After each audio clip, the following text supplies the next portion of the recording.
ElectraCast.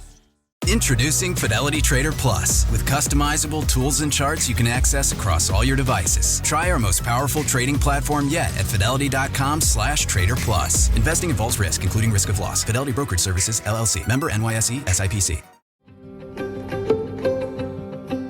Welcome to the Congressional Record Daily Digest, where we bring you all the previous day's U.S. legislative proceedings in 4 minutes or less.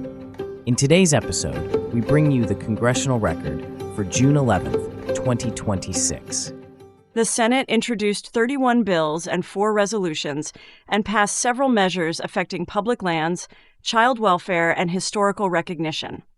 Lawmakers approved the Cross-Boundary Wildfire Solutions Act, directing the Government Accountability Office to study how federal, state, tribal, local, and private landowners can better coordinate wildfire prevention efforts across property boundaries. The Senate also passed legislation requiring the continued maintenance of a wild horse herd in Theodore Roosevelt National Park. In child welfare, senators approved the Recruiting Families Using Data Act, which seeks to improve the recruitment and retention of foster and adoptive parents through better use of data and outreach. The Senate also awarded a Congressional Gold Medal to the 1st Rhode Island Regiment in recognition of its service during the Revolutionary War. On nominations, the Senate confirmed Brock Dahl as legal advisor to the Department of State. Senators also voted to advance the nomination of Justin D. Smith to serve on the United States Court of Appeals for the 8th Circuit, with a final confirmation vote scheduled for June 15th. In addition, the Senate received the nomination of Walter Clayton to serve as Director of National Intelligence. The Senate Banking Committee held a hearing on artificial intelligence and the American economy, examining innovation, affordability, competitiveness, and the technology's impact on workers and consumers. The House of Representatives introduced 53 bills and 12 resolutions. The House rejected legislation that would have extended surveillance authorities under the Foreign Intelligence Surveillance Act by a vote of 198 to 218.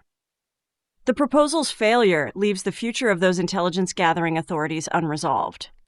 Representatives passed a resolution condemning fraud against federal programs and supporting stronger eligibility verification before government payments are issued.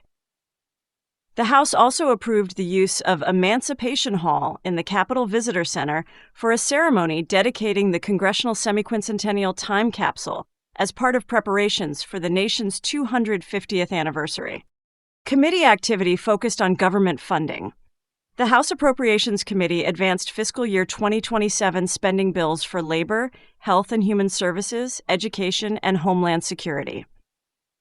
The Defense Appropriations Subcommittee also advanced its fiscal year 2027 defense spending bill for further consideration. Overall, the day's actions focused on wildfire prevention, foster care and adoption, public lands, historical recognition, artificial intelligence, federal surveillance policy, fraud prevention, judicial and executive nominations, and the advancement of major government funding legislation. Those were the key activities of June 11th, 2026 in the U.S. Congress. Subscribe to receive daily or rate and review so others can find us as well. Thanks for tuning in to the Congressional Record Daily Digest. This has been an ElectraCast media production.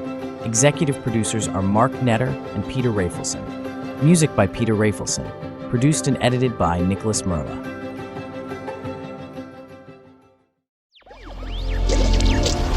ElectraCast.